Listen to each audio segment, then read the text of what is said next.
So we got a lot of really cool video game news this week. Let's jump in with the Fortnite news for the week. We got a decent amount of Fortnite news here. First, we finally have a release date for the Fortnitemares Halloween event. Fortnite does this basically every single year now around Halloween. Usually a week before Halloween, Fortnite will release an update, kind of changing the map. Usually everything gets very spooky. We get, jack-o'-lanterns everywhere, pumpkins, the occasional zombie just roaming the map, stuff like that. Usually the map will only be nighttime. Sometimes there's like zombies or horde modes and things like this. We usually get very cool new skins. So yeah, this event's gonna be awesome. There are a lot of rumors about collabs that are going to be happening for the Fortnitemares event. There have been a few suggesting that we might see Ghostface from the movie Scream and Michael Myers from the Halloween, classic slasher franchise make an appearance on the Fortnite item shop. And if any of those actually get Fortnite skins, I will probably be picking those up. Additionally, there's a lot of other rumors of collabs and things happening, but none of that has been confirmed yet. All we know is when Fortnitemares is starting, and yeah, people have already data mined some things from within the Fortnite servers about that, but don't want to go spoiling any of that. But it is available online if you really want to search, but I kind of prefer just getting surprised, I really don't like knowing things, and I like, when events are completely new to me, so I'm, kind of clueless and don't know what to expect. I feel like it's kind of like opening a birthday present when you don't know what you're getting. It's just the best feeling ever. So Fortnitemares, October 18th is when it's going to be launching. There's probably going to be like a huge update that day, possibly, so be sure to download that early as possible, because chances are the servers are going to be flooded. And let's see what else we got. We got some additional Fortnite, I guess, update news. This happened within the last week or so I guess I can include it. But Fortnite got an update. They added back the shield bubble items to Fortnite. They also added launch pads back to Fortnite, as well as a few other things. It's kind of cool, I have to admit, having launch pads back on the Fortnite map. Sadly, they are items now, so they actually take up one of your 5 weapon or item slots. So, you have to like sacrifice carrying healing or a weapon in order to carry launch pads. There's also a new weapon called the Goo Gun, which basically shoots out like an explosive, like syrup, is how I can call it. It's kind of like honey or syrup, and it's explosive. It's cool, great item, but very bizarre. Does a lot of damage, absolutely broken, but it's so much fun. And I think that's why they brought back the shield bubble item, so you can kind of shield yourself from getting spammed while using that. So it's kind of a good meta right now on the Fortnite, map, using those items together. But yeah, let's jump into the rest of the video game news for the week. Good news for Call of Duty fans. So basically, Call of Duty fans, I guess they complained enough during the beta, but good news for console Call of Duty fans. Blizzard/Activision came out and said that they will not be requiring an SMS or like phone verification number in order to play Call of Duty on PlayStation or Xbox. But they will still require that on the PC version. So if you're playing Call of Duty Modern Warfare 2 on PC when that launches later on, you're gonna have to include your phone number to sign up in order to play that game on PC. But if you're getting the PS5 or PS4 or Xbox versions, you don't have to worry about that. Apparently, the reason for that is they say that there are a ton of cheaters cheaters on PC, and they really want to crack down on that. And they said that not a lot of people are cheating on like Xbox or PlayStation because it's kind of tough to create like hacks and cheats for those versions of the game. They get detected very easily, so it's not really that big of an issue. So yeah, that's great news. I wish they would do the same thing with Overwatch, but it seems like Overwatch is still requiring you to sign up with a phone number in order to play the game, which just sounds crazy to me. You know, like, yo, the game should be just free for everyone. Signing up and all that stuff is so annoying when you just want to play the game. We just got an amazing like gameplay footage and trailer for the new Dead Space remake, and everybody is reacting super positively to this. For those that don't know, Dead Space came out like over a decade ago, even more than a decade ago. It came out like 12 years ago or something. I can't remember the exact date, but Dead Space came out a while back. It's an older game, but it did very, very well, and they are remaking this classic with modern graphics, and apparently they are adding a ton of new features and areas and locations and things to explore. And they said they didn't want to just recreate the original game. They wanted to create like a definitive, almost like expanded version. The best way I can describe this for horror game fans is, if any of you like Resident Evil, you probably know that the original Resident Evil got a remake of the original game. So basically there's the original Resident Evil 1, and then there's like a 3D remake of Resident Evil 1. They did the exact same thing with Resident Evil 2, and they kind of switched some things around. Some areas were a little bit bigger. They changed some puzzles and some things, kind of to trick the fans of the original game. Like, hey, you thought this door was going to close or lock here, but actually we switched it and now it's somewhere else. And look, there's a whole new area to explore, stuff like that.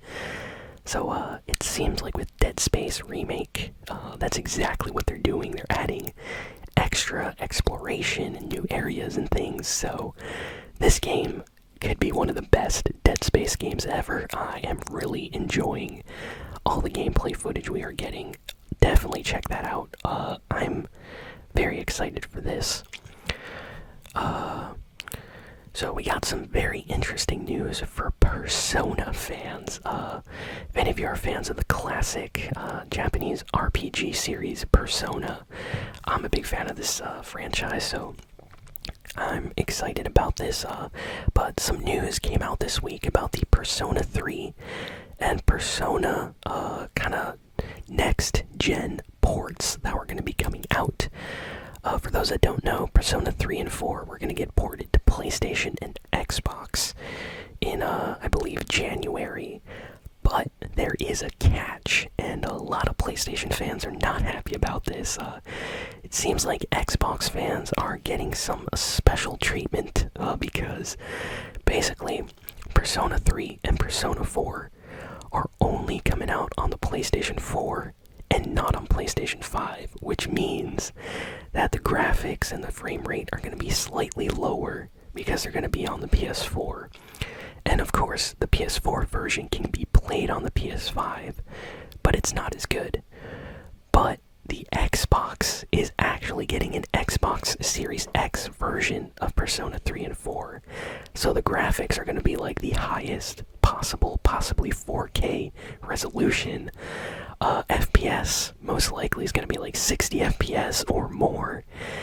And there's a lot of complaining going around right now in the fan communities because a lot of people are a little bit salty that Xbox is getting a superior version of these games, especially since the original version of these games came out only on PlayStation 2. So people kind of feel like PlayStation is not getting the best deal right now for those games. So personally, I don't know what I'm gonna do, what version of the game I'll get, but yeah, I'm gonna keep checking out news on this until these games come out. Hopefully they announce something, but it seems like Xbox might be getting the better versions of Persona 3 and 4.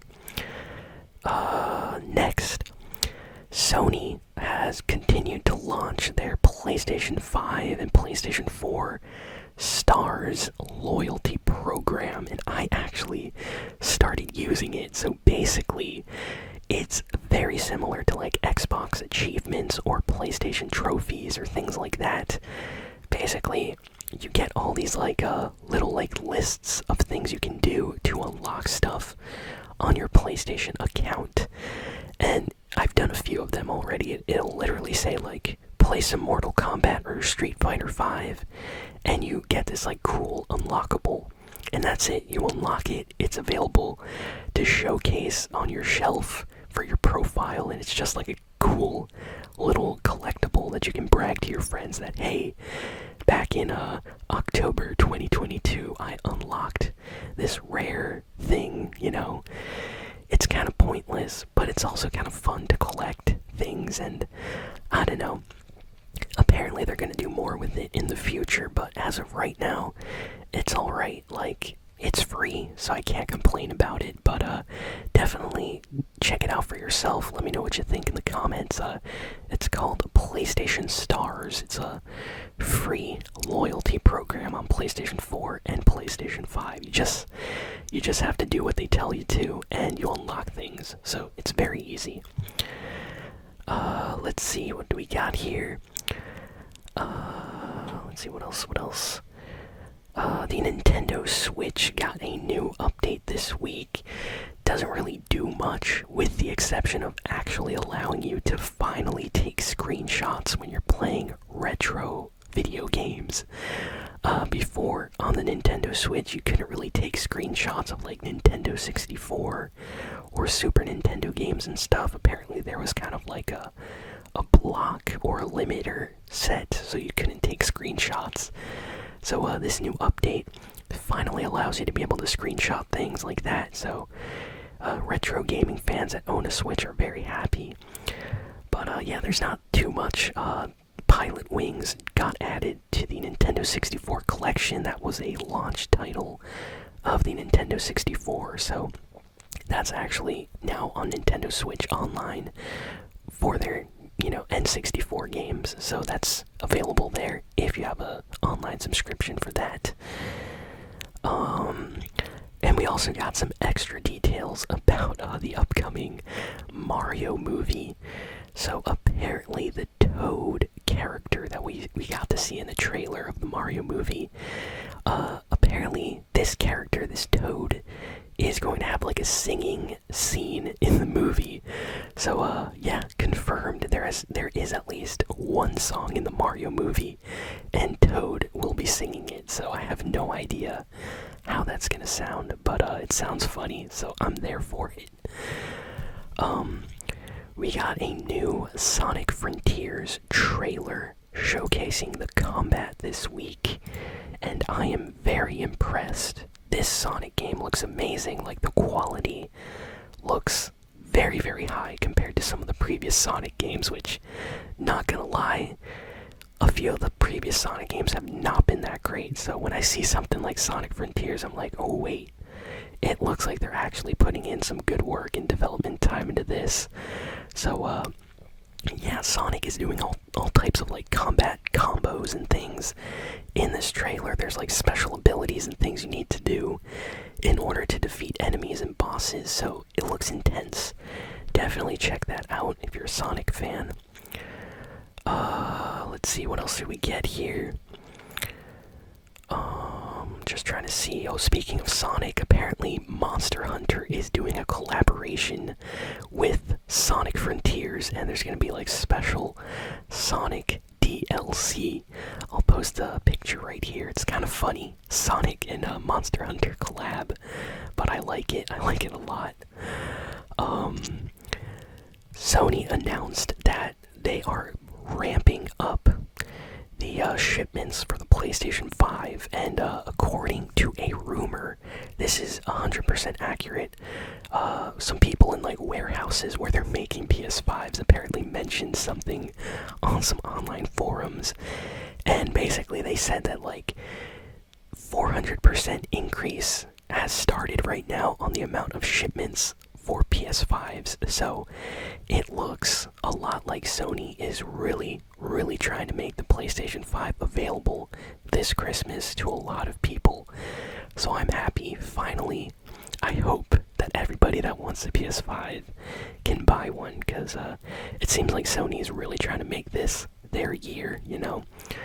So, yeah. It looks like between right now and Christmas, they're really trying to sell a bunch of them. So hopefully that all works out. And, what else do we have? Okay, so Platinum Games came out this week, and they mentioned Scalebound.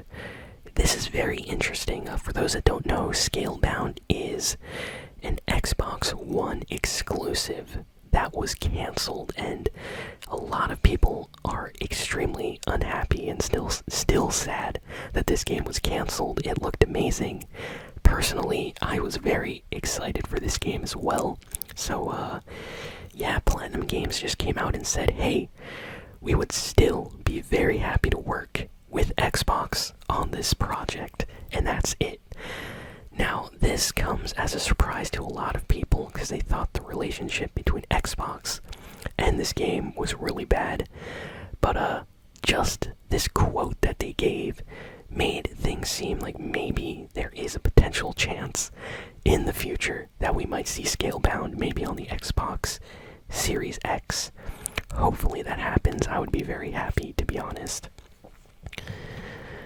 And yeah, that's pretty much all the big video game news for this week. So, thank you all for listening, for watching. Please be sure to like, comment, share, and subscribe. And yeah, I'll see you all next time. So long.